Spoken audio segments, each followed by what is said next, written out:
Continuamos con la Revolución Francesa. Ya hemos visto las causas de la Revolución Francesa y hemos visto el primer periodo que va desde 1789 hasta 1792, la monarquía constitucional. Ahora tenemos que ver este periodo, que es la República Social, 1792-1794. Vamos adelante. La detención del rey, ya sabéis que el rey intentó fugarse, fue detenido en Varens, y la invasión militar del, del ejército austriaco, ya sabéis que Luis XVI pidió ayuda a las monarquías absolutistas, concretamente al monarca austriaco. Provocó la revuelta de las clases populares. Fijaros en esta palabra, las clases populares se llamaban sans-culottes. ¿Sabéis lo que significa sans-culottes? Mira, os pongo una imagen para que lo veáis. Sans-culottes, la expresión significa literalmente sin calzones, en referencia al culot, la prenda de vestir de los sectores sociales más acomodados de la Francia del siglo XVIII. Por eso vemos esta imagen en los cuales los sans-culottes llevan pantalones largos, pues se llaman sans-culottes, sin calzones. Fijaros en la expresión. Por los sin calzones se crearon una revuelta en Francia y el 10 de agosto de 1792 se fueron donde se encontraba el rey. El rey ya no estaba en Versalles, el rey, tras la fuga de Varens, lo habían llevado al Palacio de las Tullerías, que se encuentra en el centro de París. Se produce un asalto a este palacio y con ello, finalmente, a la familia real se les encarcela. A partir de esos momentos se proclama la República Social, o la República Francesa, en septiembre de 1792. ¿Qué hemos visto aquí en estas cuatro líneas?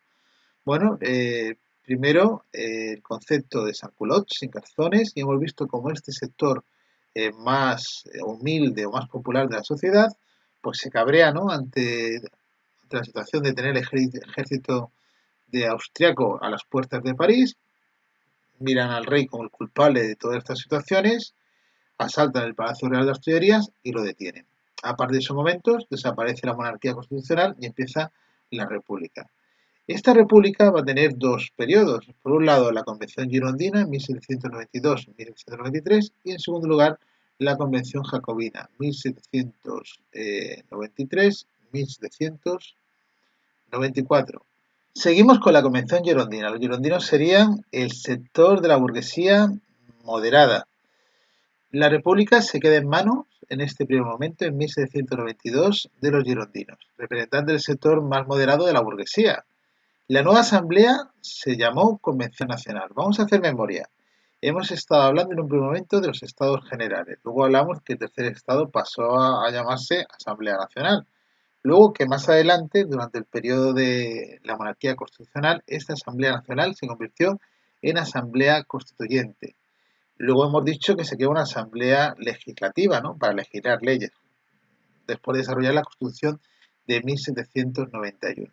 Bueno, pues ahora que ya no hay rey, se plantea una convención, y esta convención se llama la Convención Nacional, la cual, fijaros a este dato que es muy importante, fue elegida por sufragio universal masculino. No hemos hablado de un sufragio censitario, sino que en 1792 se elige con un sufragio universal masculino. ¿Qué significa esto? Que el derecho al voto fue independientemente de la riqueza, por lo que lo mismo, los hombres pudieron votar. Vamos a continuar. La Convención Nacional inició un juicio contra el rey Luis XVI y la reina María Antonieta. Los acusaban, ya lo sabéis, de traición.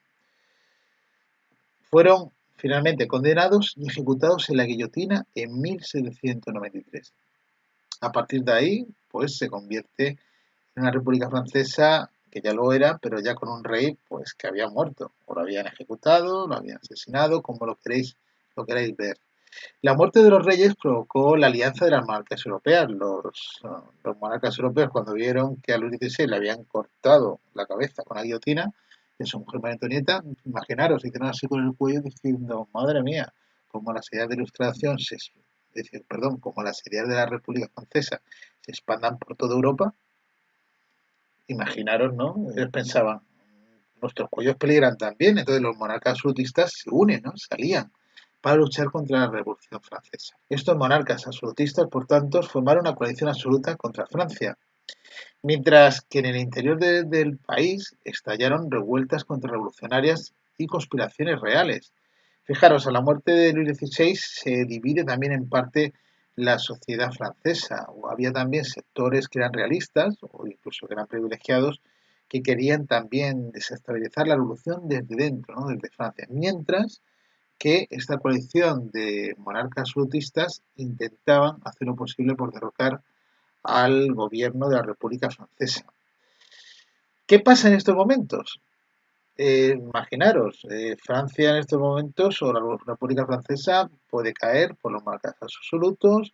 Mientras tanto, en Francia los republicanos hacen lo posible por contener tanto las revueltas dentro de su país como al ejército de estos monarcas absolutistas que intentan controlar Francia o derrocar a la República Francesa.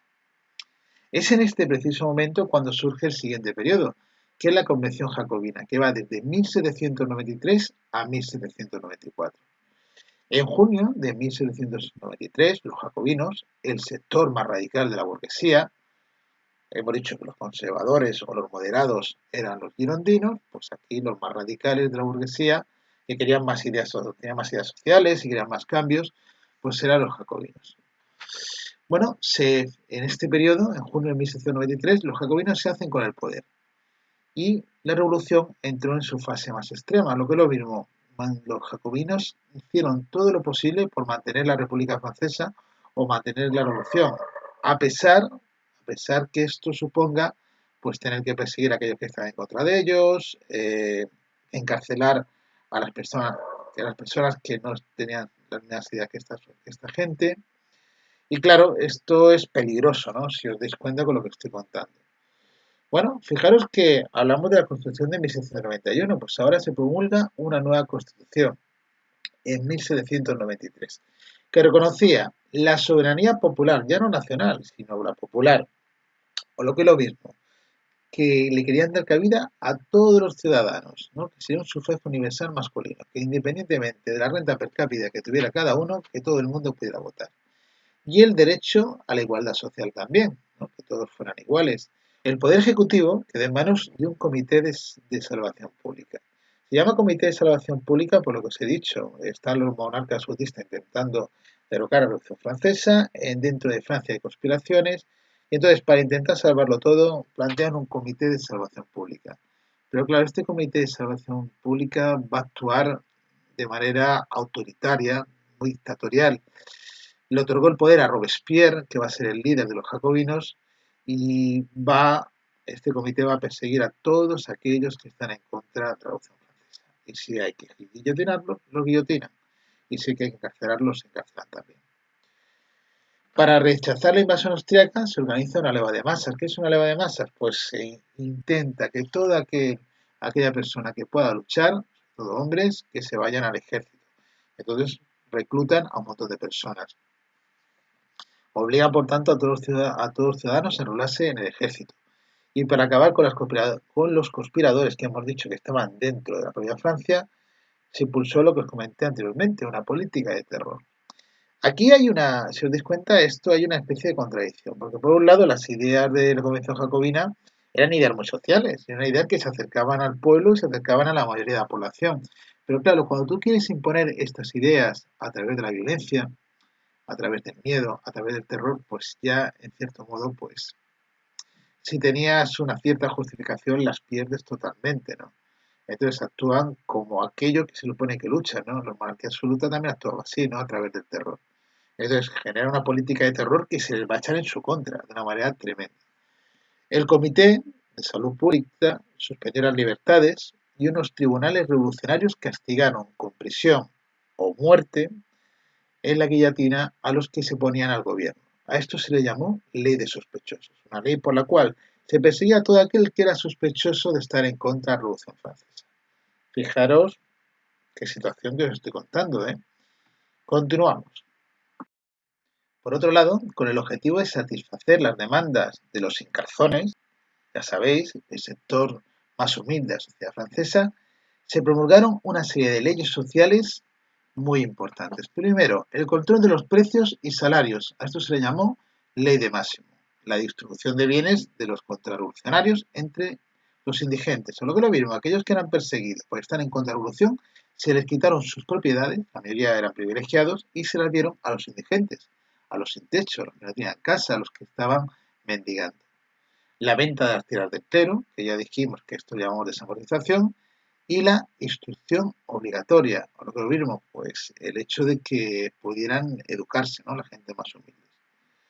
Claro, el terror que va a llevar a cabo los jacobinos para poder llevar sus políticas, porque no todo el mundo está a favor de lo que dicen los jacobinos, y el proceso dictatorial con que Robespierre va a llevar a cabo este periodo, provocaron la oposición de una buena parte de la población, porque todo el mundo ya estaba en riesgo de, claro, si decía el Tribunal de Salud Pública que estaba en contra de la República, podían matarte.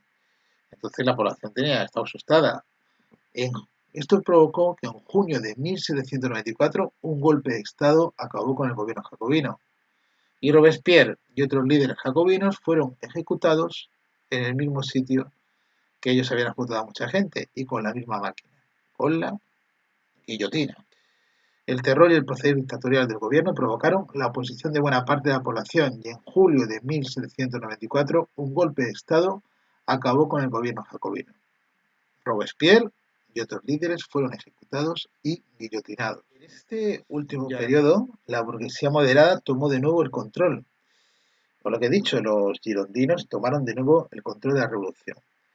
Se anularon las leyes jacobinas. Todas esas leyes sociales que advertimos que se habían creado, pues se eliminan. Y se promovió el retorno de los exiliados a causa del terror. Todos aquellos franceses que habían huido de Francia por miedo a ser guillotinados vuelven a Francia. Y se crea una nueva constitución. Hemos hablado de la constitución de 1791, la de 1793 y la de ahora, la de 1795. Esta nueva constitución otorgó el poder ejecutivo a un gobierno colectivo. Ese gobierno colectivo se va a llamar directorio y va a restablecer de nuevo el sufragio censitario. ¿Qué era el sufragio censitario? Ya lo hemos dicho, que solo podían votar aquellas personas que tenían cierto nivel adquisitivo, ¿no? En todo caso, la burguesía conservadora va a ser la que va a poder votar.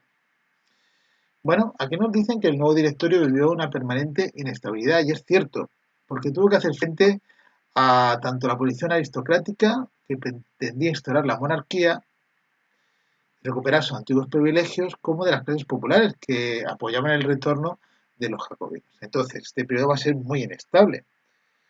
En este contexto, en el cual al directorio prácticamente no tenía estabilidad, con esta crisis tan fuerte que estaban viviendo, y en plena guerra, porque seguía la guerra con las potencias absolutistas, en 1799 aparece un joven general que seguro que este nombre lo habéis escuchado ya. Estoy hablando de Napoleón Bonaparte. Llegó, dio un golpe de Estado y puso fin al directorio. A partir de estos momentos termina la República Francesa y pasamos ahora a hablar de la época en la cual Napoleón gobierna Francia y un imperio que va a crear en toda Europa. Continuará.